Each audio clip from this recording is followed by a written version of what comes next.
So yeah, absolute pleasure. This my second time, I think, to speak at a DSA event. I think the last time was maybe about 10 years ago. So sorry about that. That time I was talking about the questions of responsible investment and how the Irish government was, supporting international development on the one hand, and then at the same time, its national pension fund was invested in mining companies that were perpetrating devastation in a Orissa state, where Sharanya is from, which should be well aware of, and in other parts of the world. And we were challenging the government. But yeah, and again, Nita, thanks, Nita, for the invite. And you talked about challenging the discussion around development there, and I think that's what we would like to think that we're about in COLOV. And thanks for the space then to talk about transformative civil society action. And so I'll speak, and you can decide whether I've said anything that is kind of transformative or not. And just to say, yeah, it's a pleasure to be on the panel with Sharanya. I had the opportunity to visit Corraput in my time with Trócaire, the Irish Catholic Church Development Agency, and to visit actually Corraput and villages around, and look at the work of the Mahatma Gandhi Rural Employment Guarantee Scheme, and the whole thing of helping people to get access to that. Yeah, I remember the Indian ambassador in Dublin here had a lunch a couple of years ago, and he invited this senior representative from the president's office had come. She was the supreme over civil society in India, and there was an event in Dublin, and all the NGOs were there invited, and I think Nita knows the story, but anyway, they were all asking banal questions, the NGOs, about visas for Irish people to go to India and stuff like that, So I started talking about the Naxalite conflict and how it was being used to suppress civil society in India, and the work that we were doing on. Anyway, I'm not sure how well that went down, whatever. But and the other person, I'm really sorry then that Ntombi isn't on the call, on the line here, because I take my life's inspiration from the work of the organisation that she's involved in. So I must say, my heart took a flutter when I saw that she was beyond. So I do hope, Nita and DSA, that you'll try and get her back again. And I don't expect that I'll necessarily be talking with her, but I do look forward to meeting her, even if it's only virtually. It's my one regret in my life to date that I haven't actually got to visit the Training for Transformation Centre in South Africa. Sorry, that's by way of introduction. So yeah, I'm with COLOV. COLOV is the association of people in Ireland who have been involved in international development and solidarity work. We were set up as kind of like the national alumni of everybody who have been involved in international development. And then in the 90s, we kind of opened out then to, well, obviously all the new communities coming to Ireland. And obviously they had an experience of the Global South, and they came into membership as well. So we were set up to kind of look after the interests of people when they went home, when they came home, and I suppose to channel that energy back into educating the Irish public about the global interconnected world that we live in. So the piece that I want to talk a bit about then is how obviously COLOV is an NGO, and it's registered as a charity, and it's registered with the Companies Office, and it's registered with everybody, yeah. And it obviously functions as a formal organisation in that way. But of course, in its origins, it was very much envisaged as a more of a kind of a social movement type organisation. And when I've been a member of it, obviously, since 1991, and I came on the staff as director then in 2013, and 7 years ago. And but the focus then was on, yeah, the noughties, the decade of kind of, professionalization and accountability and monitoring evaluation and demonstrating impact. It had sucked the life out of COLOV. If you reduce something back to like just banal boxes and log frames and all that type of stuff. It had done a lot of damage, and so we launched what we did was, so the work that we were doing at that time was around supporting the Irish. There's about 40 Irish agencies who are sending people as international volunteers from Ireland to over 45 countries around the world. And so we were supporting those agencies, and it's a pleasure to see Zoe, who we work very closely with in UCTVO. And we were also then working directly then with people who were thinking about going away and helping them to think through their motivations and to think through good practice and volunteering. But the noughties though had constrained us and had reduced us to kind of an organization thinking of itself in terms of, what services do people need and how can we well provide these services in a way that's efficient, effective, yada yada. Yeah. But the purpose, the wider sense of purpose, had been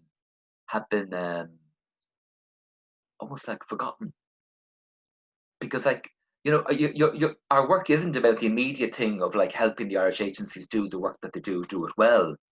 It has to be for a bigger purpose. And so we launched what we called a Back to Our Roots campaign over 13, 14, and maybe 15, I can't remember now.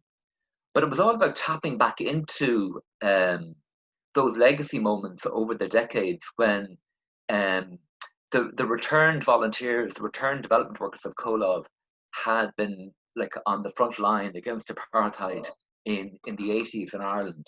When, we all think now apartheid, yeah, nuts, yeah.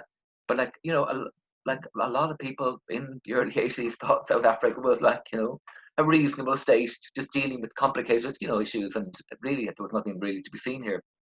Comhairle members were on the front line of importing first kind of non-commercial coffee into Ireland that led to the fair trade movement.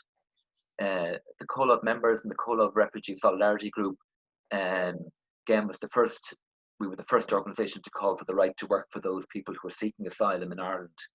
And we reached back into that, and we got out of a very formal office block that we were in, that you can imagine that any type of multinational company or office type company might be in. And we moved into a space where we deliberately named the rooms and made available rooms. That one we call the Ferrari room. Again, I talked about that spirit of the work coming out of Train for Transformation, which was drawing on all of Ferrari's work and liberation theology and the whole Train for Transformation, the materials done by Anne Hope and Sally Timmel. They were born out of the liberation movement in Southern Africa and activism in Eastern Africa, going back to the 70s. So we named one of the rooms the Ferrari room, and we named the other room, one of the other rooms that we have available then for our members, the Marius Schoon room. And Marius had been the director of Comhairle in the 80s, but he had fled to Ireland, having had his wife and one of his children killed by the South African forces. He was a white South African, a member of the ANC, and he was an inspiration to so many people in Ireland. And he bridged the local and the global, which was very much a theme that we needed to return to, because looking at kind of like development as if it's development out there as in, the 1950s, 1960s conception of, the Western world was developed, and now there would be development, and it would be done elsewhere, and this was always a discussion that we would challenge. So part of that opening up then was around letting the space back in. People had said to me that, people aren't really interested anymore to do stuff. People want to know what they need to be told to do. So prepare a campaign and they'll come in and, tell them what you want them to campaign on, and they'll happily go and campaign. And I said, no. Like, we got to make the space and see what it is that people want to do themselves. What is it that people are energized by? What is it that people have learned from their experiences? working for justice, whether here or in the global south, what is it that they want to work on? And over a period of years, we've brought back this hive of activity into Colov. So there's a very active trade justice group that took the lead in Ireland on bringing together a disparate range of civil society groups. And when I say disparate, I mean everything from, like, people before profit, all the way over to the Irish Cancer Society, looking at the TTIP and then the American and European trade agreement, and then the CETA, the Canadian and European trade agreement. Out of that work and related kind of energies, there's a very dynamic now Access to Medicines group, and it's the only group in Ireland that is part of a global movement that is challenging the pharma industry. And initially, the pharma people in Ireland, they weren't particularly bothered to come to any events that we would be organising when we'd be looking for dialogues. And now they come because they know that when the Access to Medicines group, made up of people who have worked in the global south and who realise now that, they realised then and they can see now that the access to medicines issue and the fair access to medicine is to do with this systemic question of how the global pharma industry is organised. And Ireland is home to pharma, so we need to work on it here. The Colov group in Belfast looked at mining in Northern Ireland and drew parallels with mining in Latin America that some of them had experienced in their work in solidarity work. And they developed a schools resource that's available for the secondary school curriculum in Northern Ireland that gets young people to look at questions of the planet, the resources, our place on it, and how to look after Mother Earth. And very much tapping into alternative worldviews, particularly Indigenous worldviews, of how we see ourselves and our relationship to the planet. The Focus magazine, again, if Focus was to be written, it wasn't going to be written by the staff, and we made the space, and again, people came together and said, yeah, they'd love to be writing about global justice issues. And so it's the only publication in Ireland of any NGO in the so-called development sector that isn't about promoting what the NGO is doing. It's about the issues, and the issues that people feel need to be written about and need to be discussed and reflected on. So you might say, well, that's all very fine and good. Okay, that sounds interesting. So you opened up the organisation, you've made space.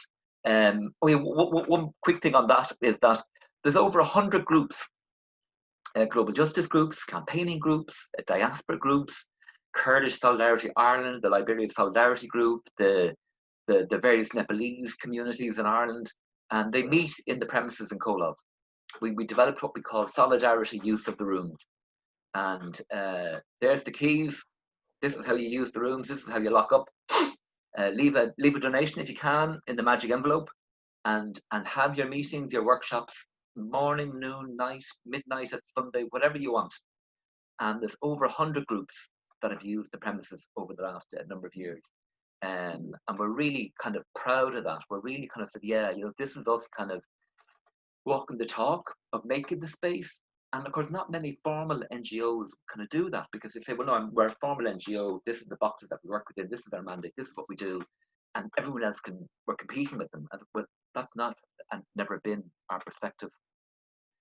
So I'll finish up with this now, and I'll close off bringing it back to the work that we were doing in 2013, which was around the work with the agencies that were sending volunteers and the over 2,000 Irish people going to work outside of Ireland, mostly in the global south, every year. And of course, all of that work that I've been talking about was about kind of reframing our perspective about what's going on in the world and our place in it. And so we're really pleased that, like, the code of good practice that exists for the 40-odd Irish organisation, it has completely shifted its tone and its discourse over the last several years.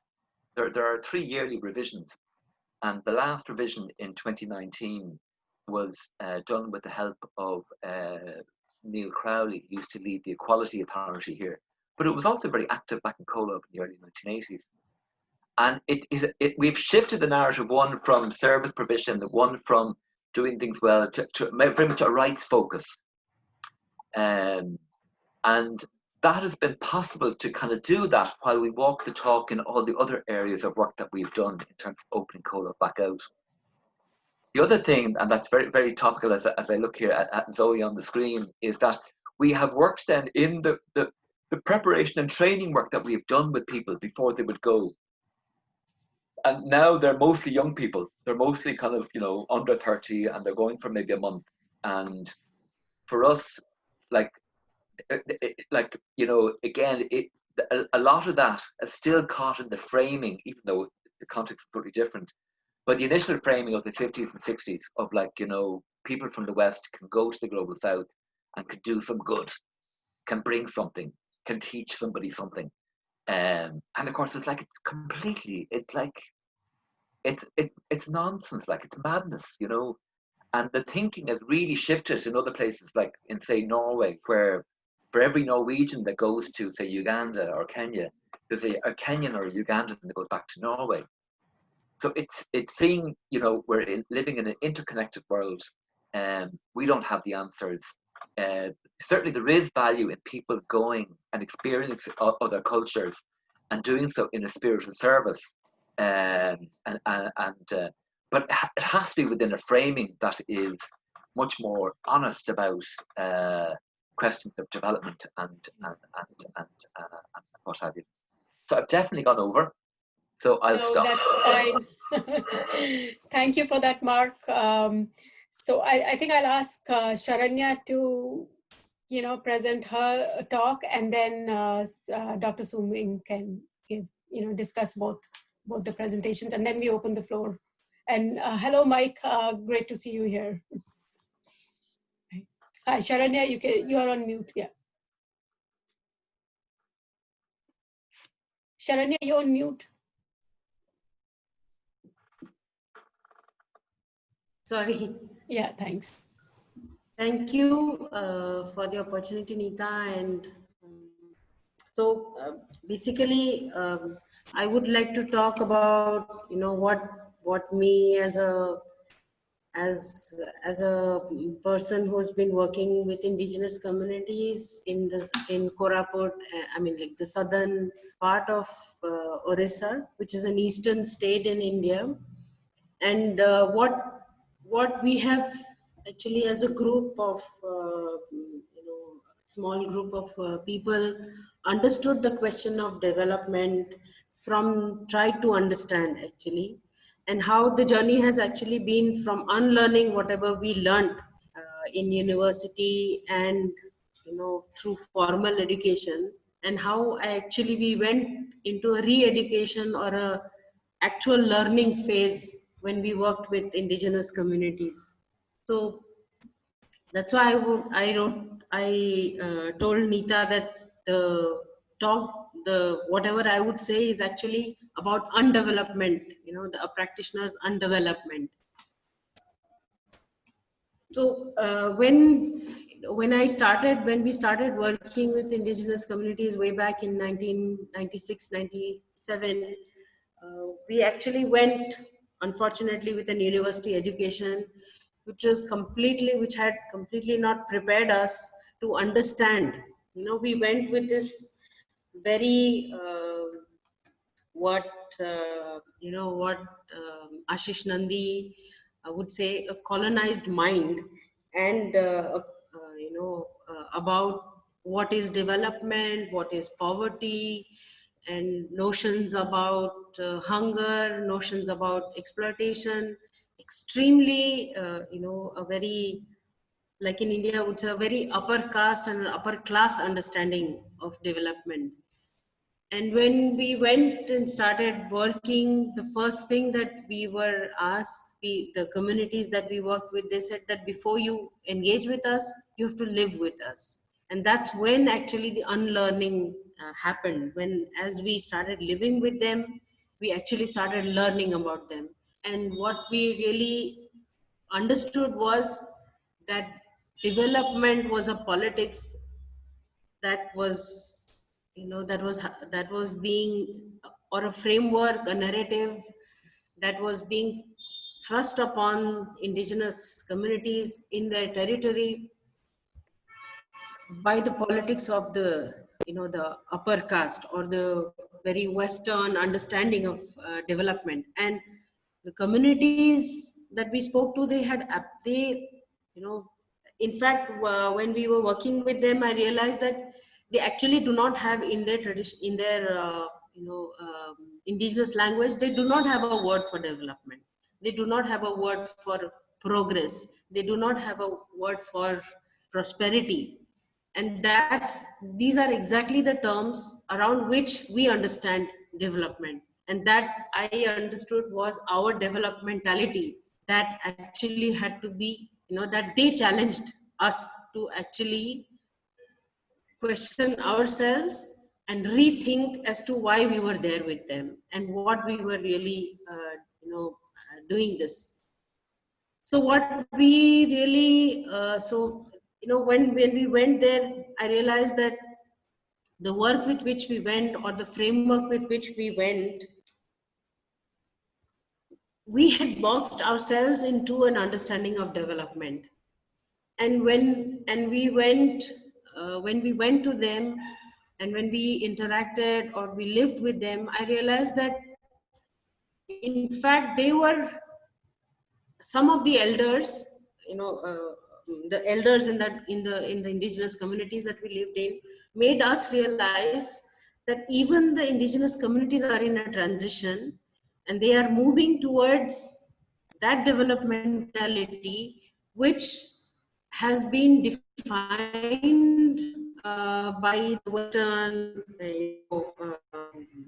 powers, or Western academics, Western theories, and that what we understood as development was so different from what they understand as their own evolution. And sorry, can you hear me? We can. It's a little. Can you hear me? It is breaking, but we can still hear you. Yeah, internet is getting unstable at times. Yeah. So just let me know if you can't hear me. Okay, I'll let you know. So what we really understood and what we challenged ourselves to understand was that the transition that was happening in the indigenous communities was happening because we were pushing them towards a framework of development which they did not ever subscribe to or did not ever accept as their own. So we found that so I would like to give 4 examples through which I actually understood that how our own developmentality was thrust on them. One was when we went and initially when we would interact with children, we realized that the children who did not go to school or the elders who did not go to formal education or what we understand as schools, by nature, they were very critical thinking beings. And as they moved into a schooling pattern, which we today understand as factory schools, schools which actually produce workers for the capitalist economy as cheap labor or as the service class. They were also moving because of education. So there was this old woman who once told me that our children are critical they were critical thinkers till they went to your schools. Once they went to your schools, they all became slaves of your theories of change and progress, whatever you are telling us we are in. And so that was one thing where I realized that what really, what we understand as, education being one of the vanguards of development, they did not look at it that way. They were looking at it as actually a regressive transition where a critical thinking child is, becoming a blind follower of a theory of development that was being justified in the name of education. The other thing that we realized was that small cultures, every community was embedded in a culture of its own, and then there were multiple cultures and there were multiple freedoms. That there were freedoms in terms of how they the way they practice their rituals. There was a freedom in which they practice their way of life, their worldviews, their agriculture or their economy, the way they organize themselves socially, culturally, economically, politically. They enjoyed multiple freedoms. But as they moved into, as they interacted with the nation state and the idea of the state and the idea of authority, the idea of administration, the idea of control, they actually lost out on all these multiple freedoms, which unfortunately none of the development agencies, workers, including us, actually were able to understand. And we were actually becoming unwittingly, unintentionally, the carriers of that destruction of those multiple freedoms, where they moved from being enjoying multiple freedoms to becoming, integrated into a society which was very linear, very monolithic, had very monolithic understandings of hunger, poverty, of everything. It was a very dark narrative that the integration was happening around. So there were these two binaries, that the indigenous communities were poor. So they had just two identities. They were exploited and they were poor. And we just kept boxing them into these kind of categories and designing all developing all our strategies with this notion that they were poor and that they were exploited. We never really moved to celebrating those multiple freedoms that they enjoyed, that they inherently were embedded with. And it really created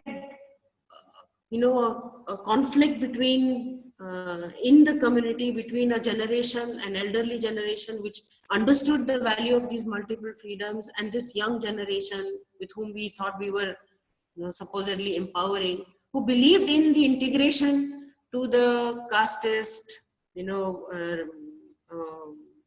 upper caste society that the Indian nation state embodies. The third form of developmentality that we experienced was where we saw these communities as enjoying a certain territorial sovereignty, so they would refer to their area, like suppose there were like about 30 or 40 villages of one particular tribe living in a certain hill area, and they would call it their base, which means their nation.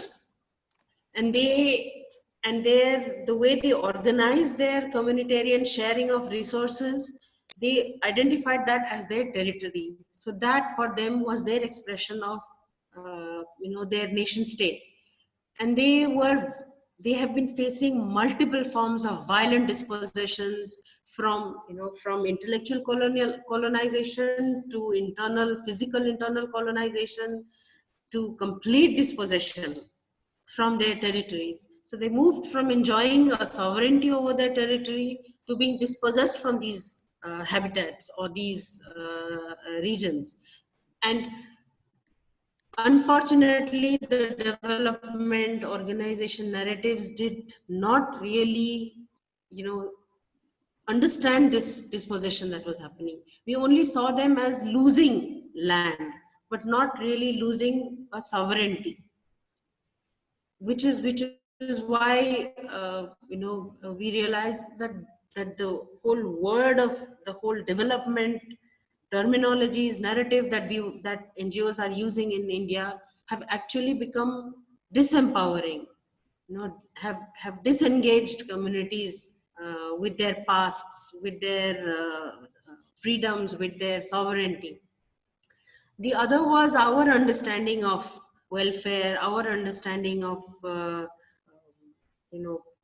progress, our understanding of, as I said before, that when I was working with them, documenting, I realized they do not have any words for development, progress, prosperity. In fact, they do not even have a word for waste, which is how integrated they are with the whole idea of nature. I mean, how egalitarian ways in which they interact with nature. So this, they moved from a state of being in ecological well-being to becoming dependent on the welfare doles of the state. And somewhere it was NGOs, it was voluntary agencies which unwittingly became the carriers of this understanding of the welfare state, by implementing the multitudes of welfare or programs for the indigenous communities. We pushed them from actually living in a state of ecological well-being to living today in a state of welfare dependency. And today, when we have actually moved their entire ways of life from ecological well-being to welfare dependency, we now see that when they do not get any welfare doles from the state, they actually,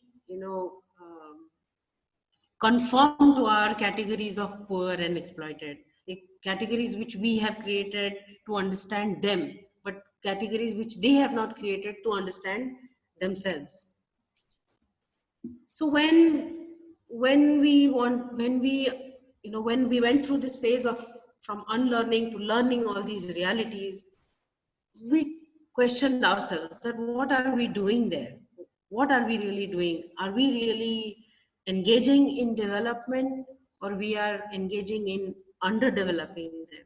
Underdevelopment. We are not are we really celebrating their freedoms, or are we really boxing them into categories with which they have no sense of historical connect?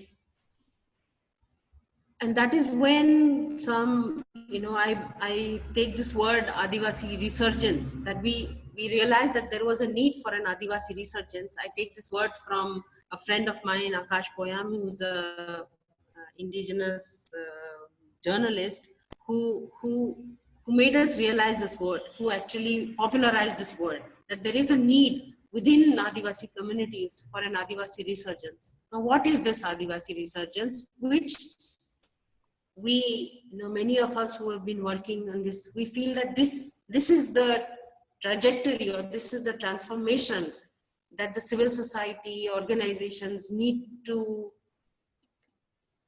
understand and dialogue with when they are working with Adivasi communities. So what is Adivasi? When we say Adivasi resurgence, we mean we propose that there must be egalitarian dialogues between cultures. The cultures that we come from, the supposed development workers, practitioners who have absolutely, been trained in a very non-indigenous formal education system that has never taught us to question ourselves, question the systems, and forced us into accepting concepts, categories, narratives that are not part of the life worlds, life realities of the indigenous community. So this resurgence is when we start having cultural dialogues. Sharanya? Yeah. Just how much more time do you need? Just 5 minutes more. Okay, thanks. And why is this important that we have these cultures of dialogue? Because we have to pass on the agency of defining what communities want, what is it that the indigenous communities want. It's this research, it's this dialogues that would give them that space to today change the narratives. for far too long, it has been the NGOs and the non-indigenous civil society which has defined the engagement with indigenous communities. So therefore, we feel the imminent need for an Adivasi resurgence. How that can happen is basically through spaces, creating, recognizing and strengthening those internal spaces within communities in the rural societies where since ages and since generations, this cultural dialogues have been happening, this symbiotic, correlations, interconnections between communities. And we actually taking a step back and learning from that. How this can and what can and who can make this happen it's the agency of the indigenous communities themselves who can make this happen. One way, a few strategies that we have been trying to get this done is where we are talking about the indigenization of education, where we encourage the community to take control of the education in terms of the pedagogy, in terms of the methods of teaching, in terms of infrastructure, in terms of what really is the education that they want. The second is through an assertion and a conservation, popularization of their, those multiple freedoms in terms of gender, language, the worldviews, their ways of life. The third is through asserting their self-determination for sovereignty and for a territorial integrity against the whole occupation of their lands by mining companies, by even civil society organizations, by every other non-indigenous institution that has been inflicting structural and institutional violence on them. And the fourth is through a communitarian sharing of resources with the idea that this sharing of resources is towards re-establishing the ecological well-being of these communities. This brings me, I'll just end this presentation with what indigenous poet friend of ours, Jacinta Kerketa, says about a small poem, which kind of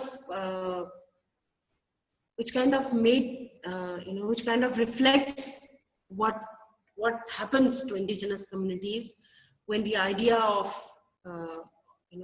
very non-indigenous ideas of development are thrust upon them. So she says, I was born on Monday, so was called Somra. I was born on Tuesday, so was called Mangal, Mangar or Mangra. I was born on Thursday, that's why I was called Birsta. Like day and date, standing on the head of my time, they came and changed my name. Those days, dates, all stand erased from where I derived the strength of my own existence. Now I am Ramesh, Naresh, and Mahesh. I am Albert, Gilbert, or Alfred. I have names of all those worlds whose land I have no connection with, whose history is not my history. And within their history, I am looking out for my history, seeing, asking in every corner of the world, everywhere. Why is my murder so common? Why does every murder have a beautiful name? Thank you. Wow, Sharanya. Thank you for that. I won't take any more time. I'll let Sum-Ming, discuss the papers, the presentations. Okay, so that's not at all difficult, right? No. So I'd like to start the reflection by thinking back to the purpose of coming together into this space. And the name of this space, which is, since we ended, Sharanya ended there with the question of names. And the question of the wrong names being given to people, making it difficult to act. This name that we have given this session of Transformative Civil Society, and is the first thing I wanted to start with, and to ask to keep bringing back this question. What do we mean by transformative society in relation to who we are, what we are somehow engaged in either trying to understand or trying to do. And both of these two very different presentations, life experiences that Mark and Sharanya have shared, kept bringing this theme in my mind of roots and radical.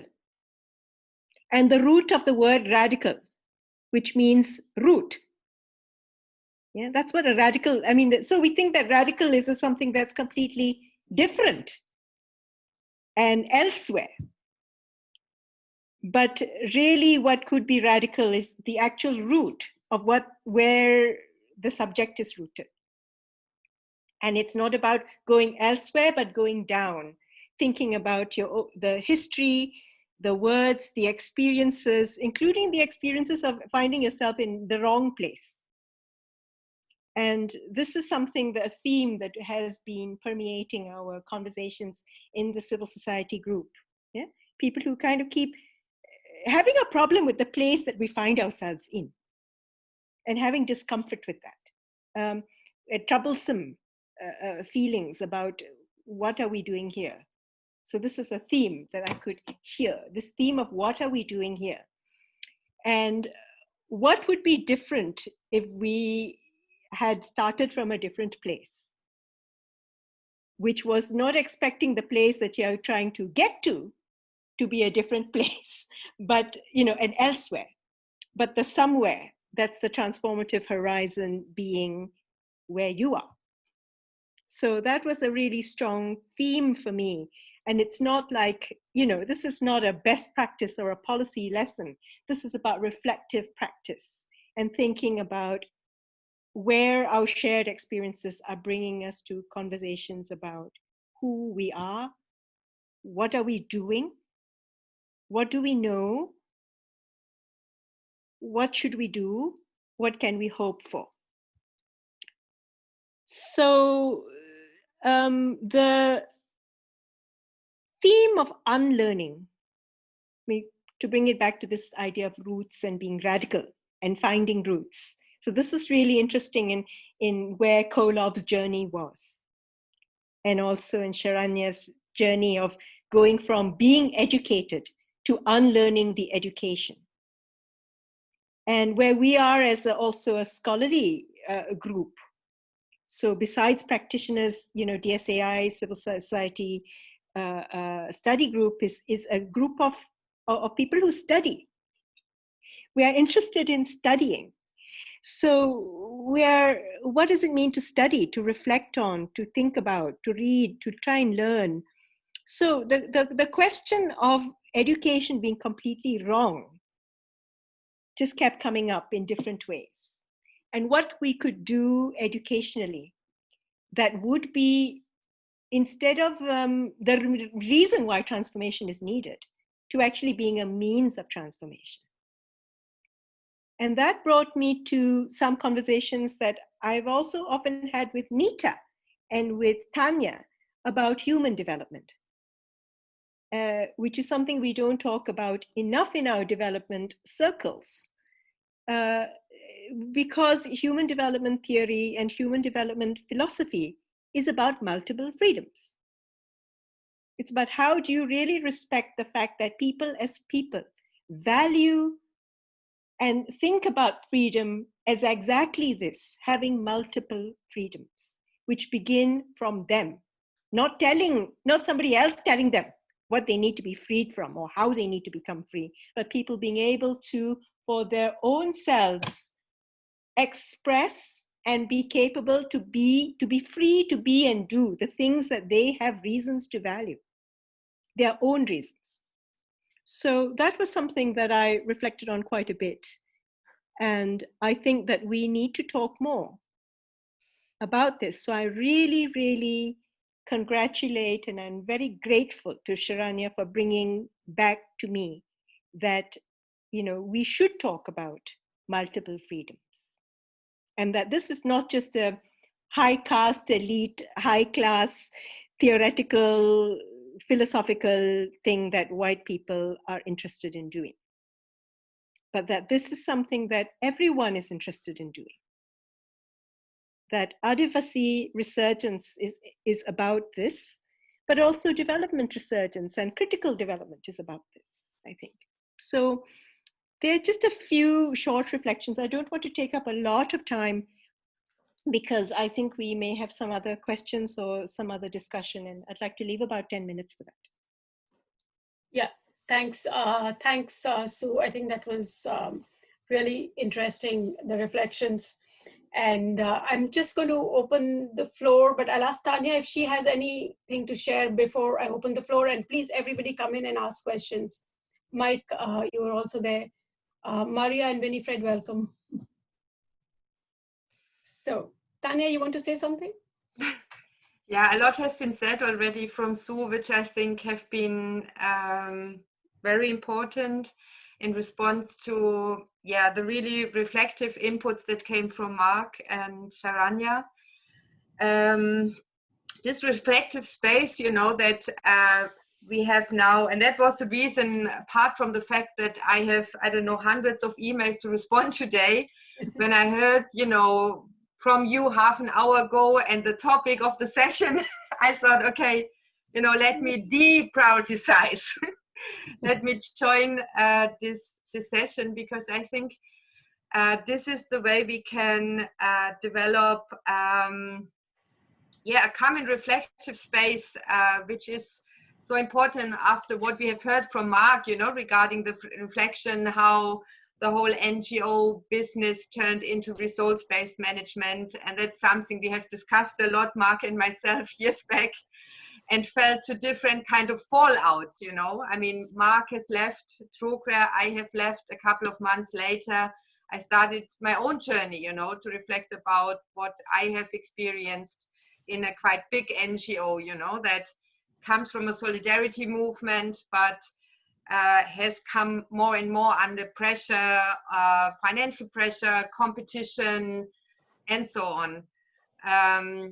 And then listening to what Sharanya said from her experiences working with an NGO in India, this core question, you know, of colonization of the mind of indigenous people, where even so, you know, the more critical we can get as white people working in NGOs, we will never reach the level of understanding that is actually necessary to kind of work in a results-based management NGO perspective, you know. I think we need to learn again to listen. We need to broaden our perspective of understanding, the value of understanding, and the question of worldviews that Sue has mentioned.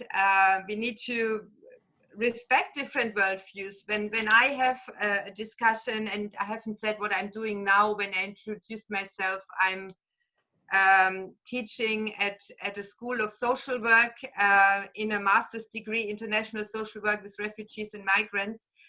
And when I learn about the topics that we teach, the kind of education that we promote in the current structures of universities in Germany, or I guess Europe more generally, you know, it is very difficult as well to have a respective, equal treatment of different types of worldviews and indigenous sciences or indigenous knowledges, because it's a one-way train, you know, from our kind of enlightened period of, you know, a secular education that disvalues somehow different kinds of spiritualities, different understandings of the relationship between nature and human beings, and coming to an equal treatment, you know, of these different worldviews is still a huge challenge. We are far away, you know, from reaching there.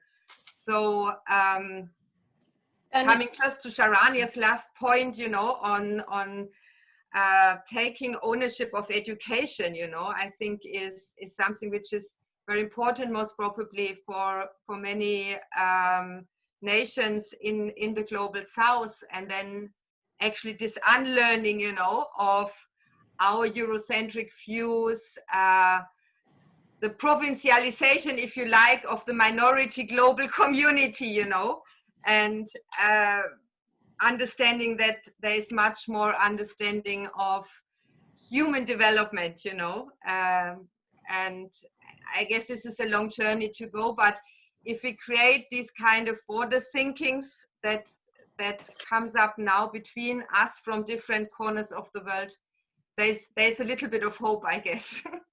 Thanks, Tanya. I am very mindful of the time, but I don't have a problem stretching this as long as it goes. If you want to keep at it, it's fine. I'm just going to open the floor for questions to anyone and everyone. And so you're all welcome to, you know, discuss. And Mike, if you want to say something beforehand, you are more than welcome. No, why do you expect me to say anything, Nita? I assuming spoken with you in a way, but you know, we've all witnessed, for example, the corporatization of the NGO sector in Ireland in the last 2 decades. I would be interested more as much in do people have any opinion as to how this can be countered? Because we struggle with it all the time. But yeah, it's been most interesting to hear the inputs from the other speakers here. I used to be a member of COLAB, Mark, but I'm all right now. He left. No. I've always getting people to renew their memberships. I know. Been dogging us down here in Cork for a good while at this stage. Anyway, I leave it up to other people. Nita, thanks. Okay, I just had one question linking both Mark and Sharanya. Sharanya, are you there? She's disappearing again and again. Sharanya, are you there? Yeah. Okay, you know, the mining question, Mark, you spoke about mining also, that, you know, linking what's happening in Northern Ireland with Latin America, and then Sharanya is also talking about mining. Do you guys see any linkages? Do you know of each other's movements? You might have some idea, because Sharanya, maybe can both speak on that, on the mining and the what I used to work in the 90s was development-induced, displacement induced by development projects. Mark, you want to go first? No, I don't know of Sharanya's work and the civil society movements there directly. So yeah, many of the relationships that COLAB is connected with, I suppose, is connected with through the actual members and activists within COLAB. But I imagine, again, like I'm no expert, but I imagine that there are similar conversations happening in different parts of Latin America, as Sharanya has shared with regard to India, that are happening around I suppose like the decolonial question. We as part, like, I suppose if there was a second thing I would have done today, it would have been to talk a bit more than about our leaning into the work of the Decolonial Futures Collective, which is led by, well, I'm not sure it's led by, but there's a very brilliant woman called Vanessa Andriotti, and we're leaning a lot into her work. You know, so the bit that we're doing with people who are thinking about getting involved in international development work is really about getting them to reflect not on what it is that the other might need, or what their duty is to that other person, or what it is that you might bring, but really, and then if you are going to go, what it is that you need to learn about their culture, their other culture, but rather kind of like, you know, to reflect on your own privilege, the fact that you can even be thinking about getting involved in this way, reflecting on your own culture, and reflecting kind of what shaped that and what is within that, and really kind of turning the tables. So that'll be the only thread of connection, but that really struck me that this work that we're doing with the Decolonial Futures people is really influencing the education and training work that we're doing, and yeah, leaning into questions of interdependence, and so we'll see where that thinking brings us. Yeah, sorry to stop you. There's a question from Maria. I know. I'll send you Mark's email. Sum-Ming, you wanted to say something, did you? Yeah, I've just put in the chat. Somebody, Okay. who was it? Maria was looking for Decolonial Maria, yeah, she is. Collective. And there is one thing that I thought was a link. And it's this very difficult thing that we have to deal with now, that development is not just about the actual extractive or dispossessing activities, that taking over land or taking over resources, industrializing those resources, displacing people and so on, but the development is financialized. And this means that we are all implicated through investment. And this investment is financial. So my work every day that I do in the university goes into a pension fund. That pension fund goes and does all the pollution and the dispossession without my bidding. So part of what we've been doing today in this session is really beginning to disinvest in some of that innocence that we are involved in doing bad things. Yeah. And part of that is also financially disinvesting. So the climate justice campaign has brought to the fore and can ally with some of these other divestment campaigns that will try and make it so that our life's work and savings doesn't go to dispossess other people and deny them a future. Because that's, my saved up past and present is literally going to destroy other people's futures. So the divestment aspect is really important. Firstly, the Decolonial Futures organization is very much, the Unlearning Collective is very much about divesting yourself from the hope that you can innocently continue doing the same thing and expect different results. So, but part of it is a kind of a practical action piece on divesting from money, doing things with money futures to people's actual possible futures. So that's just a point that I had there. Yeah, thanks, Sue. Sharanya, do you want to come on this? Yeah, I mean, as you were saying that, I think Tanya was saying about financial, finance, like a lot of the development organizations over here, their entire work is driven by the funding that they get. And as the government tightens its grip over organizations working with indigenous communities, especially resisting mining, the surveillance, the militarization of indigenous territories, with all of this happening, a lot of the development organizations are moving towards a form of funding where they draw on the corporate social responsibility funds of big industries. Yeah.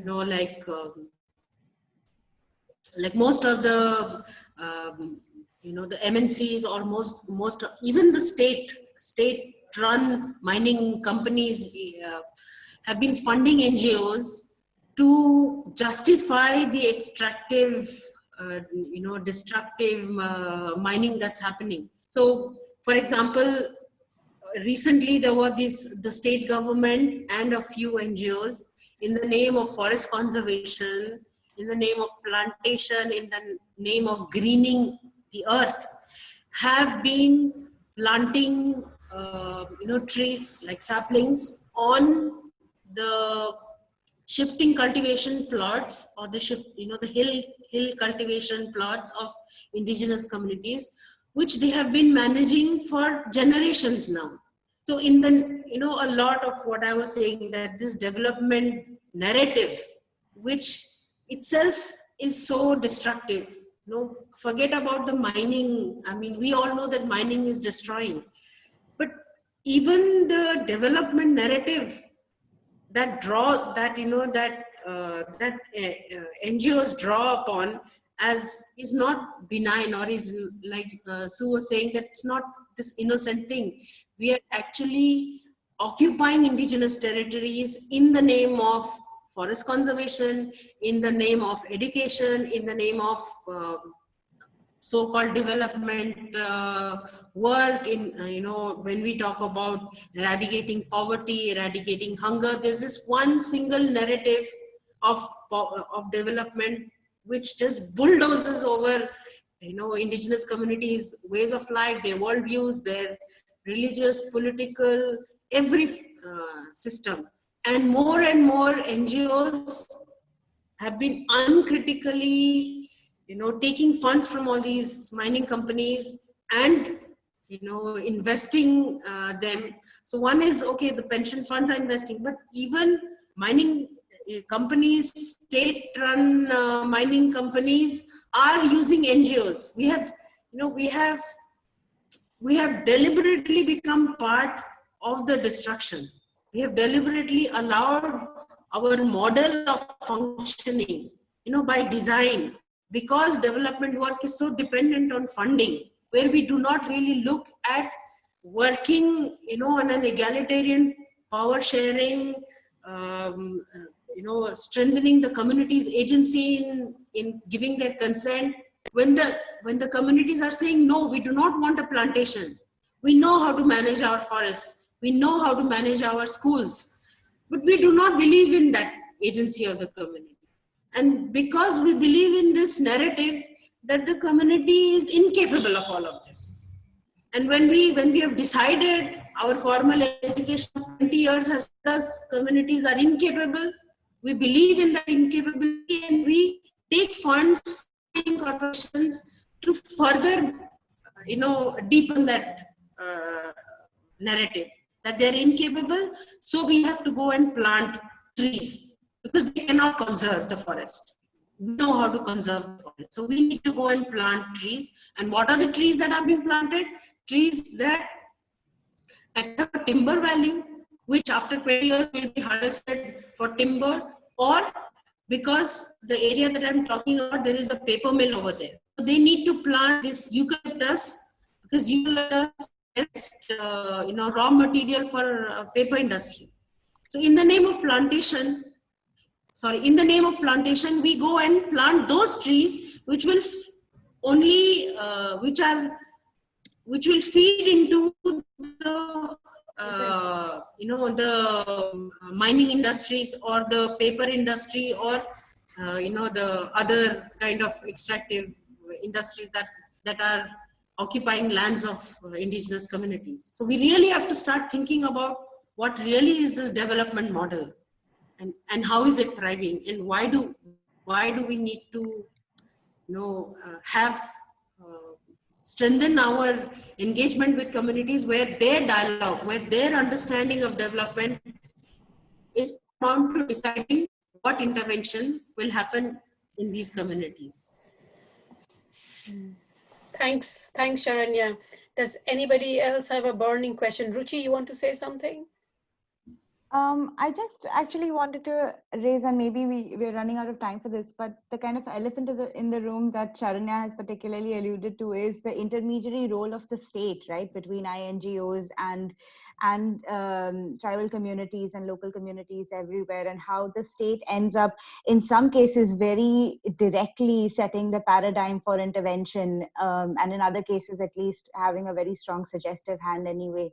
And it's kind of, there are questions then of like the state being a player that also needs to be engaged with in a way that is asking the state to question its own understanding and framing of development, for these conversations to be able to translate in the way that we're hoping for. So just wanted to raise that or ask that.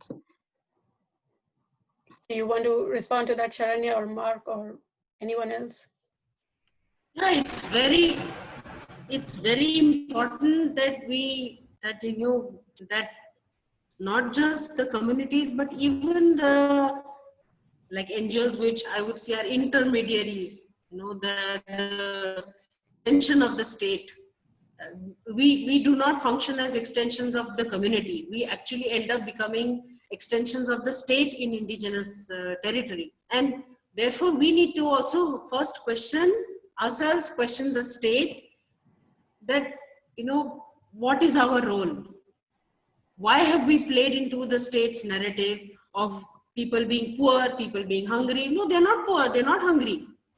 There are so many elderly, women, and even some of the young indigenous youth that we work, that I've lived with. They ask us, what is this poor thing you keep telling us? We are not poor. One person actually got angry with us initially when we started working, and we went with this idea that communities are poor, they are incapable, they cannot do this, they are hungry, they are poor, they cannot manage their forests. I was like, why are you, who told you that we are poor? We are not poor. We've been managing our forests, we've been managing our lives just so beautifully till you came. So we need to question that, why have we become extensions of the state? And we actually need to now shift our solidarities and stand with the communities. And you would know that, as we move into becoming this banana republic that India is now, and this fascist regime that's, all over us, from yesterday's Ram temple, Bhumi Pujan, whole country celebrating it, and with a minority just actually, feeling sad about it. Where have we actually become? Why have we allowed ourselves to become? And so we need to start questioning the state, first from ourselves. We start by practice, right? So we first start questioning. It's a sad thing that communities are questioning, but it's the NGOs that are not questioning the state. Yeah. No, thanks. Sorry, I showed my hand because Sum-Ming wants to ask something, I think. Sorry, Nita. I'm sorry also, I'm taking all the space, but it's really bothering me, so I'm going to say it anyway.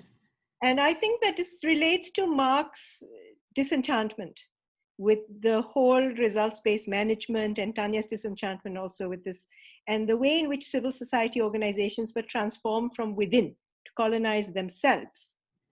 And this words, accountability and legitimacy and monitoring and so on, were turned on the organizations by management, by state donors to NGOs. Mm. And they deprived us of the language of accountability. Say, we need to, if a banana state is getting away with banana activities, why is it that we are not, the NGOs and civil society is not able to hold them account? Because they're so busy doing banana accountability to themselves and torturing themselves with management BS, basically, that they no longer have the ability to turn their voice to saying, what is the state doing? The state is committing huge crimes against people. And so therefore, the RBA, the rights-based approach, has to come back into our discussion. Because who is asking the state to be what is a relevant question, I think, that transformative civil society should be trying to ask. They shouldn't take away that ability to ask a critical question and just put it back on you saying, no, you've got to criticize your own results. Yeah.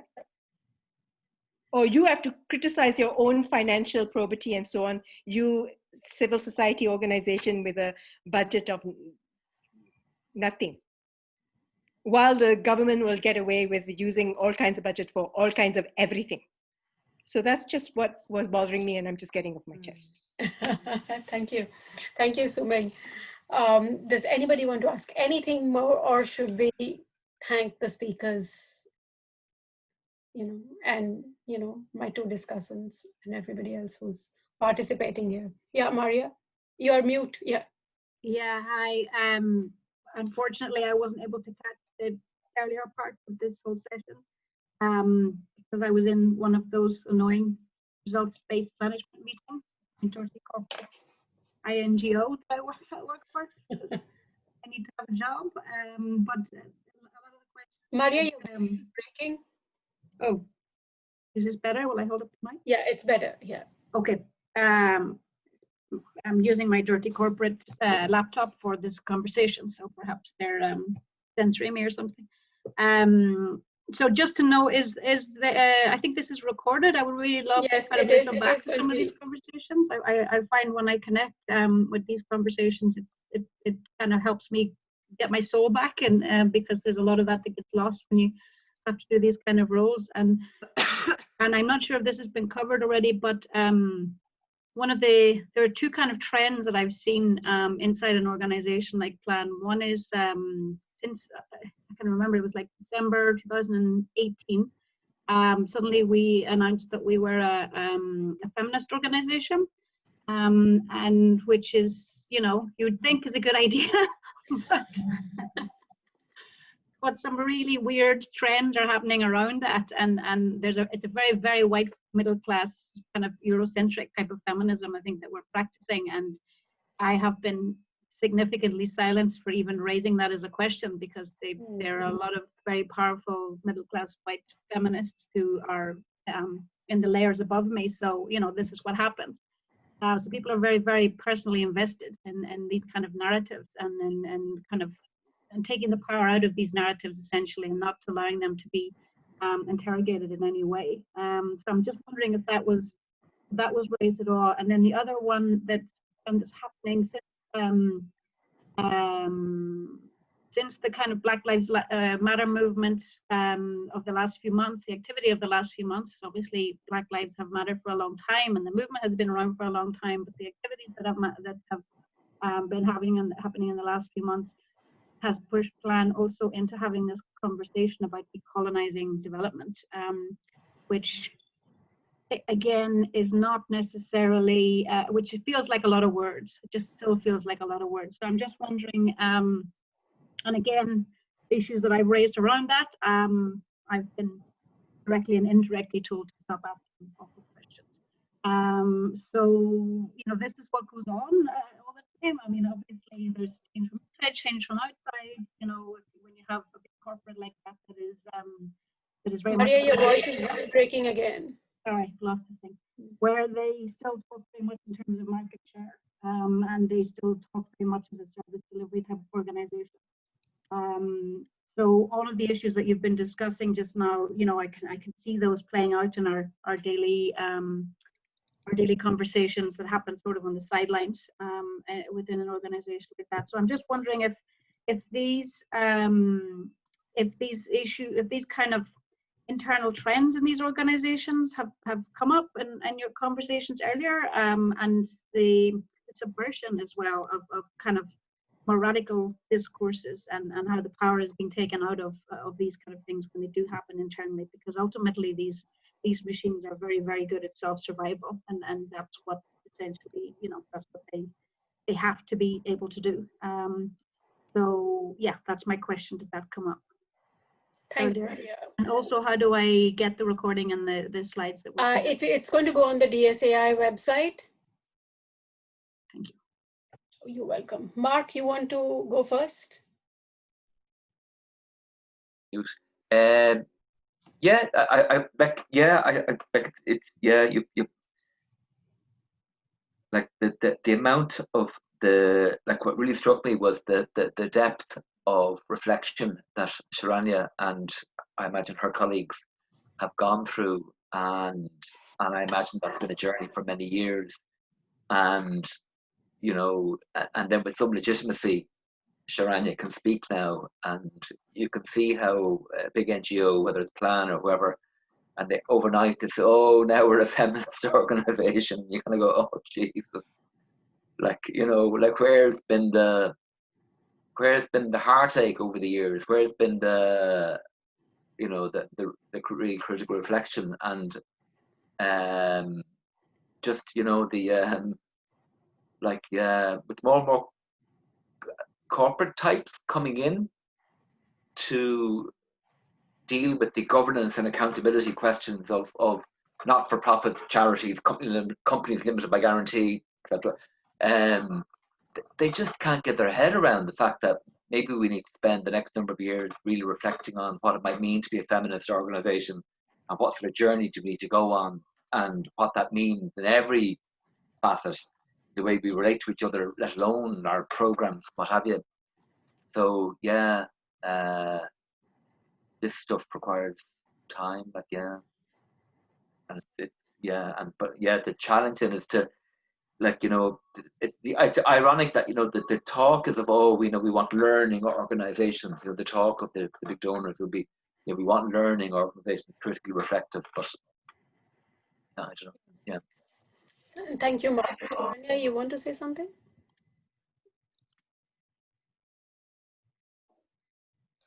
Nita, have you asked me? No, Sharanya. Okay, sorry, I didn't. Sorry. No, I just want to say that when, I mean, actually, I worked with the indigenous communities initially as a team member of ActionAid, you know, International, and a lot of my frustration or whatever, something that forced me to actually look at the way we were working was because of the way in which ActionAid itself was engaging. And, you know, ActionAid being this very, you know, British organization which came with, you know, with all that understanding that, like she said, you know, like Maria says, this Eurocentric understanding of not just feminism, but Eurocentric understanding of development itself. The question why we actually went, which forced me to start looking at ourselves and our engagement with communities, was basically because of the way ActionAid, its policies, the way it defines itself as this very, you know, this, look, I have the money, I have the power, I have the knowledge, I have the intelligence, and what I do is the best possible way to bring about transformation. It's this intellectual arrogance that a lot of the funding agencies, and later on my interactions with other funding agencies, you know, confirm this thing, that big donors come with a lot of, you know, baggage, and they are closed to learning from communities.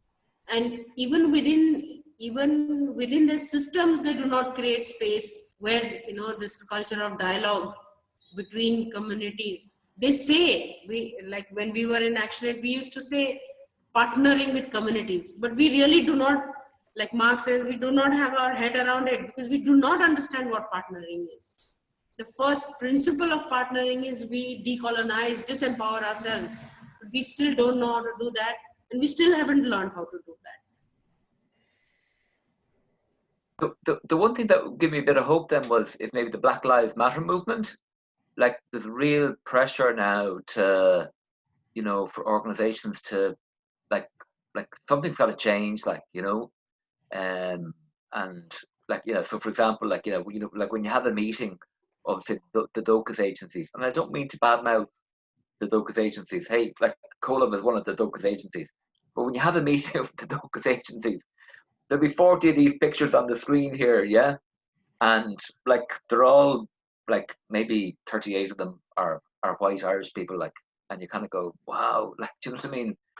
Like things really happened, you know. So there's so hopefully now maybe it just leads to more box ticking, whatever. But yeah, hopefully there's a real momentum now, and maybe we're seeing it from the young people, maybe in Ireland, who have brought about marriage equality, who have ended the constitutional prohibition on abortion, and who really now want to see systemic change. Hopefully there is an appetite now for really to, you know, for organizations to really feel the heat of the need for change. But like, hey, watch this space. Mm-hmm. So I think I should thank the speakers and everybody who's so actively involved here today. And we are, like Tanya says, we are 25 minutes over time. We need a part 2 of this. So who is ready for a part 2 in maybe a month, and see where we are? Yeah, Maria, Sharanya, everybody. Mark. Oh, great! I'm going to organize it. I do you know what you do if you get my colleague Sive? Yeah, okay. I think you know Sive. I know Sive. Yeah. Yeah, but Sive would be, yeah, she would bring Okay. it on now with a greater level of depth. So we'll have to have a longer session. This was supposed to be 1 hour, and it's been 1.5 hours. So that would be great. Maybe you guys can come up with a topic that we can focus on. Maria, including you, Tanya, Ruchi, Amy is listening, I know. So, or Sharanya, what you want to speak on. And we'll get Saib as a speaker also, instead of Mark this time, but Mark will attend. Sum-Ming, please, you will be the discussant again. So that, you can link it from this one to the next one, so that we can have well, you are also civil society. Sum-Ming is also DSAI steering committee currently. So I'll give her that responsibility.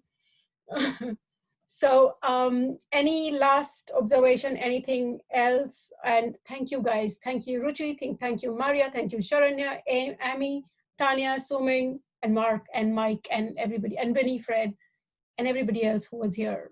And any last comments? Put already. Okay, thank you. I will leave last so that I can save all the Zoom group chat. Thank you guys, and do get in touch with me. Get in touch with me, Ruchi. Yeah.